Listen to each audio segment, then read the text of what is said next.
Hello, everyone. This is Ray with Coffee with Ray. I'm going to jump on today instead of tomorrow, which is Good Friday. So I figured we would get our video and our audio done today and allow everyone to enjoy Good Friday, if that's the proper way to say it. I know I'm thankful for it, but I still don't understand if I'm supposed to enjoy it. I guess a lot of y'all might be contemplating a few things that we've talked about. I've talked about, getting up to the plate, getting base hits. Today's topic would be silence your enemies.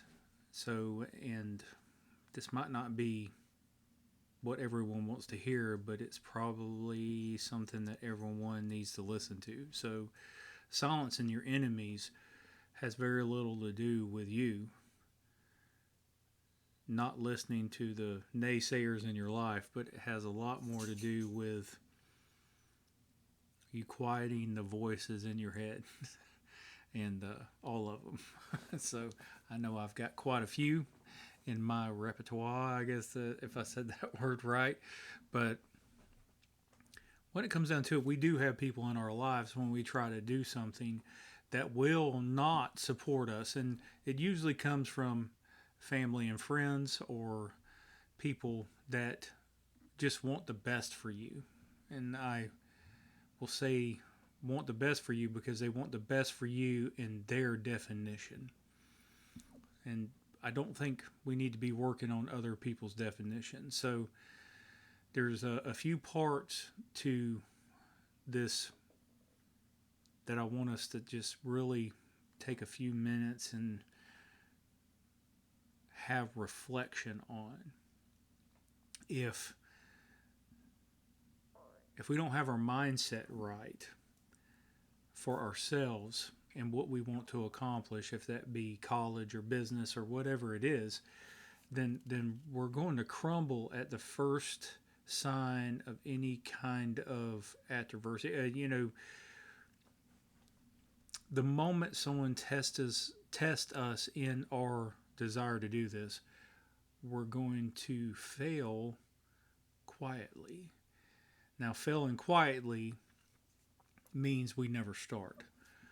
That's I know for a fact if this video can get to more than 2 people, let's just say this video and this podcast gets viewed by 10 people.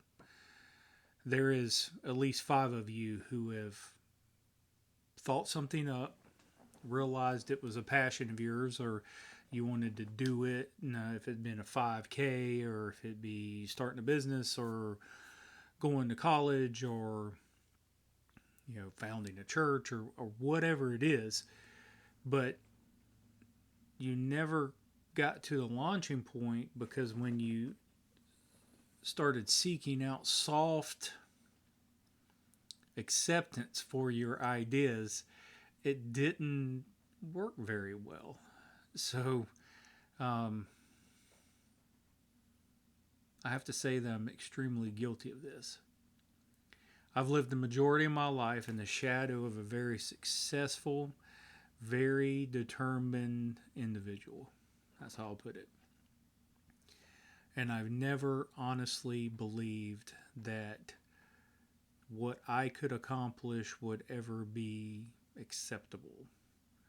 So instead of doing the small work, getting up to bat and taking a couple of strikeouts and doing this, I tried to hit the home runs before I even created anything. There are just going to be people out there that don't agree with you winning. They're not going to agree with you stepping out. Let's say you want to lose 60 pounds. You're not going to lose 60 pounds by hanging out with the same people or living under the same verbiage from people that sat there and watched you gain the 60 pounds. Everything's going to be radical. Everything's going to be unsustainable. Everything's not going. You need to do it this way. And I think a lot of times, maybe in everything, there is a protection factor there, but I don't really think that they're protecting you. I think they might be protecting themselves, because we all have this internal dialogue that we're not good enough. Some of us do. Others have dialogues that there's no one else better than them. And that's a different topic, but I don't want to. I'm not bashing a personality type. There's narcissistic people out there, and there's people who are extremely introverted that get stepped on, and there's narcissists that don't know it, and or they do and they own it. I want to talk to the normal, average individual in this, and I want it to be something that we can grow on instead of pointing the finger at behaviors that maybe people disagree with.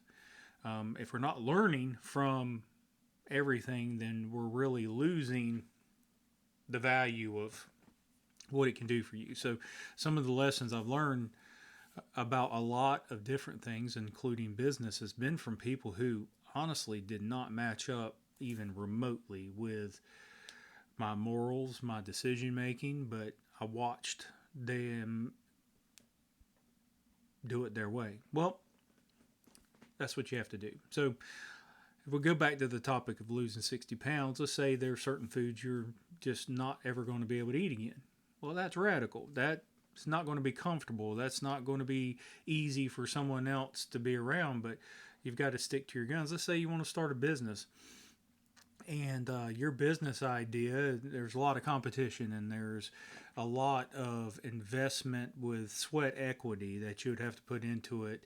That means you might be working after hours to get this done. You got to go pay the bills with your job, but then you got to go pay your bills to yourself for a couple hours in the evening or on the weekends or whatever. There is going to be people who do not like it, and they're going to say everything they can to revalidate themselves in the relationship between you, and maybe at the cost of devalidating you. So the evil voices are, closing them out starts with having a plan. If you have a plan, then you'll have a way to stay with what your mission is without, no matter what fails or what anyone says about it. So let's think about tactically in the military. We don't plan a combat evolution with feelings involved in it.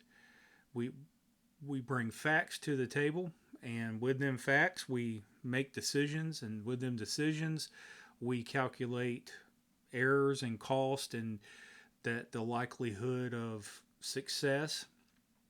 But that still doesn't define winning.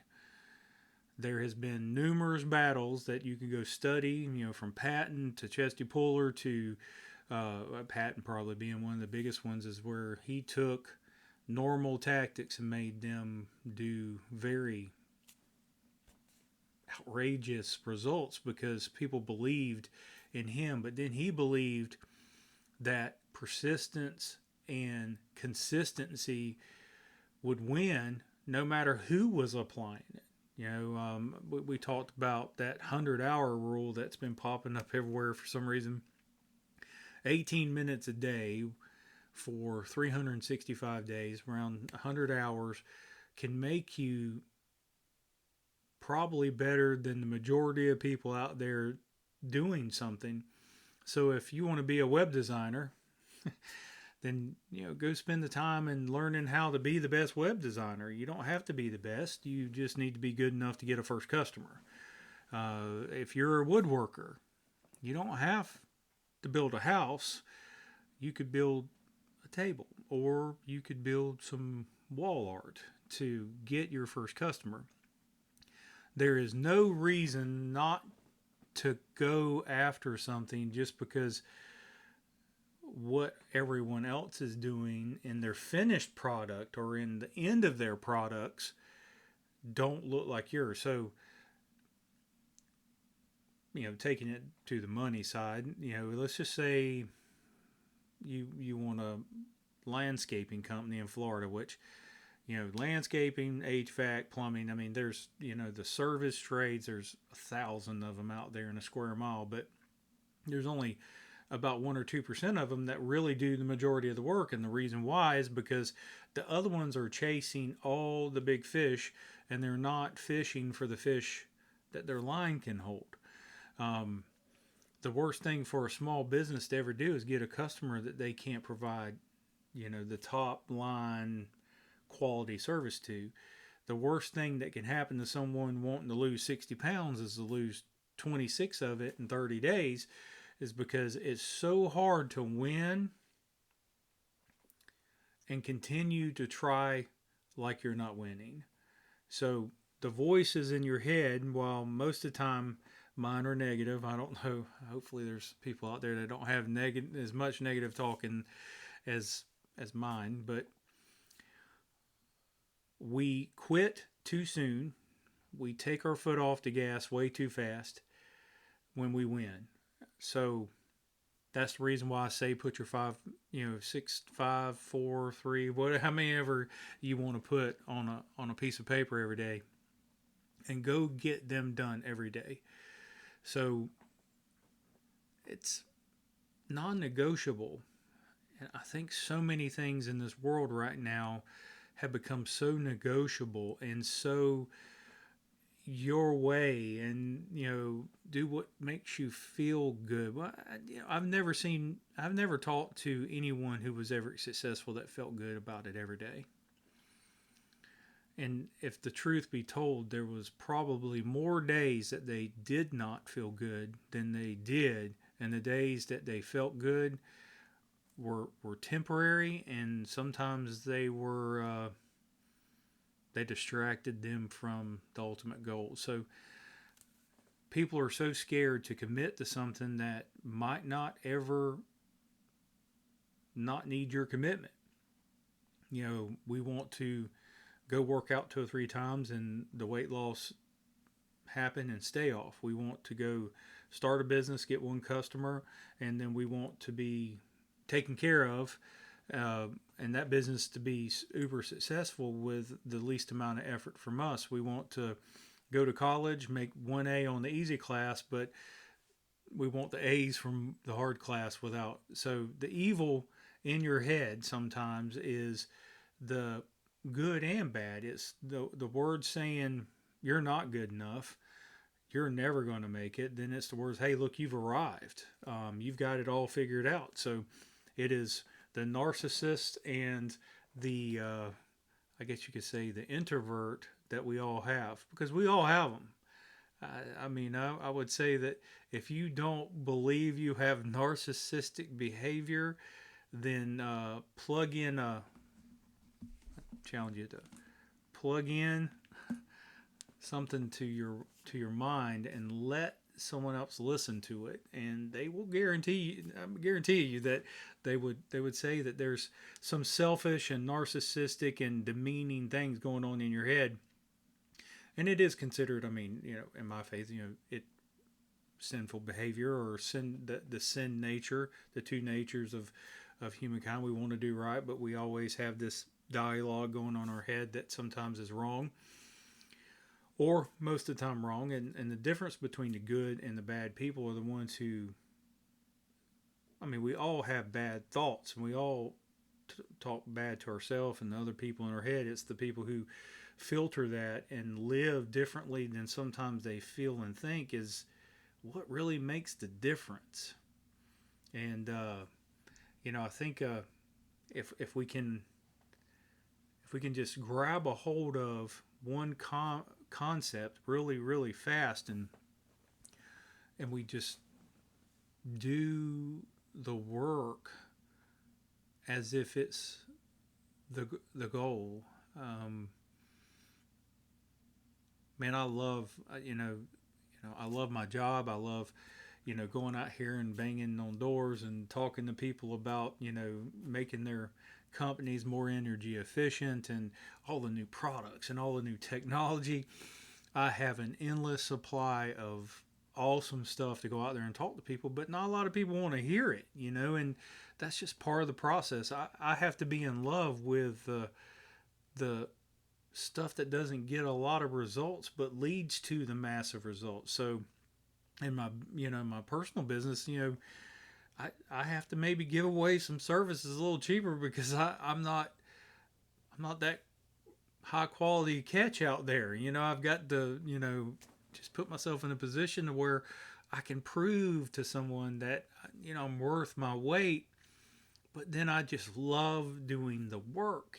Fall in love with your work, fall in love with your process. And that doesn't say that the naysayers out there will stop, and it won't say that the people over here, if you've got one, I've got many. All the people in here will stop talking negative and trying to blow you out and make you stop and demoralize you. I mean, it's possible that you could win. I mean, think about that for just a few seconds. You could win if you fell in love with the work and not the result. And the result was something that, man, you could just pay forward. If you start making money, you can do well with that money. Invest it and give some away, and pay your house off, or you could do good with that. But that's not the goal. Is the goal is doing the work for someone. Is that when you go out there and hit the streets to walk or to run or to lift weights or do whatever it is, and you go to the grocery store and you buy stuff right off your list so you can eat well. Love the result will make you stop, but loving the process, that when you're cooking that meal that is completely opposite of what you've ate in your entire life, that you've had to teach yourself how to do, I've had to teach myself how to do, you get to enjoy being good at it. You get to enjoy living it. And that's where a passion for running, or passion for walking, or passion for work, lifting weights, or maybe there's some chefs out there that really haven't been found because they haven't been tested. And I just, in my beliefs, and this is not everyone's, obviously, the work counts just as much. I mean, my faith is not a faith of work. I mean, someone else who we're celebrating this week did all the work. All I get to do is do work for him. And man, that makes the results, yes, gratifying and dopamine hitting and all these good things, but it doesn't make it the goal.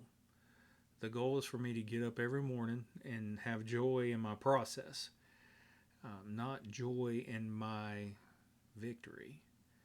Because millionaires can be homeless just as fast as homeless can be millionaires. Someone who's 400 pounds can be 185 just as fast as someone that's 185 can be 400.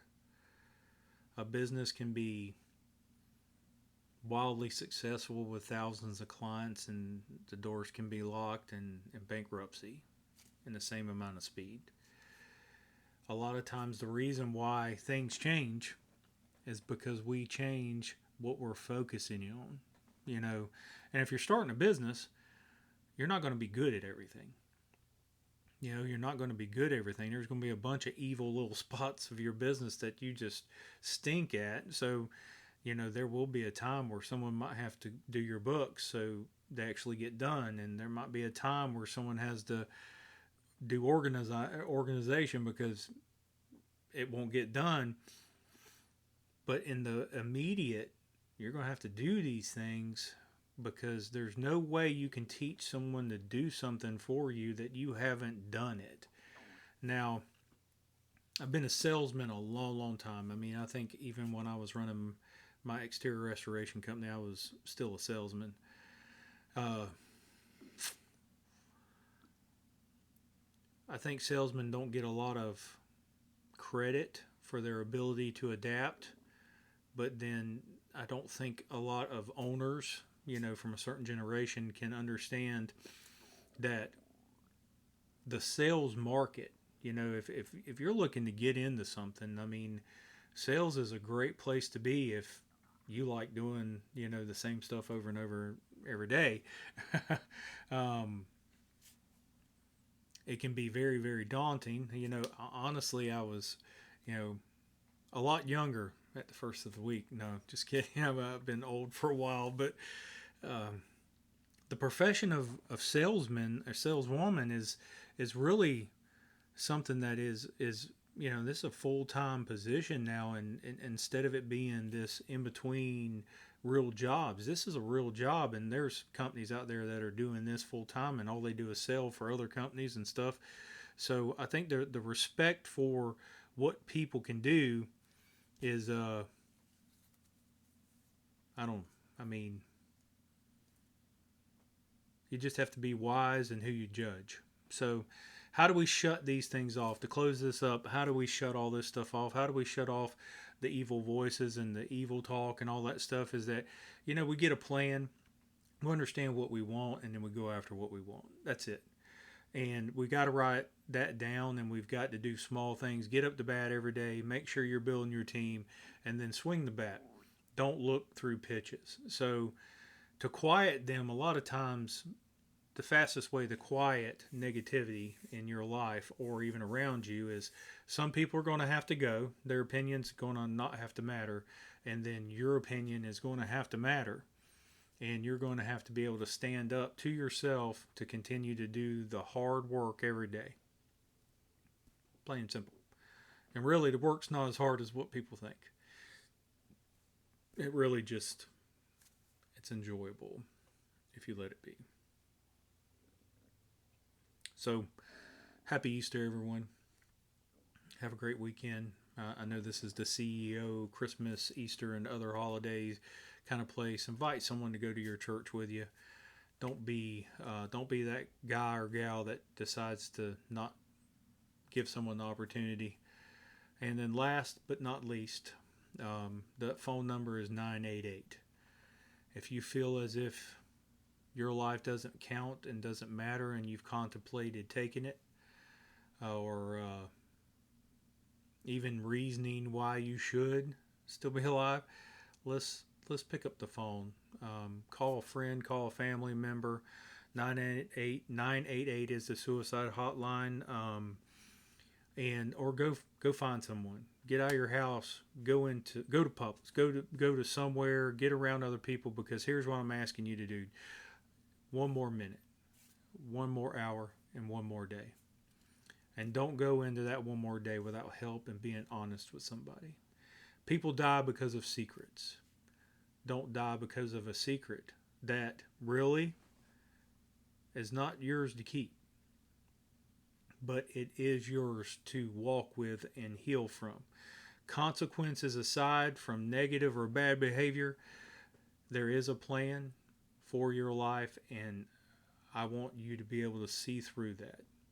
I want you to be able to see through that immediate discomfort of, man, things are not working right for me right now. Everything is temporary. This shall too pass. This will pass, but it might take help. So don't go at this alone. Thank you for listening to Coffee with Ray, and have a great Easter. We'll talk to you next week.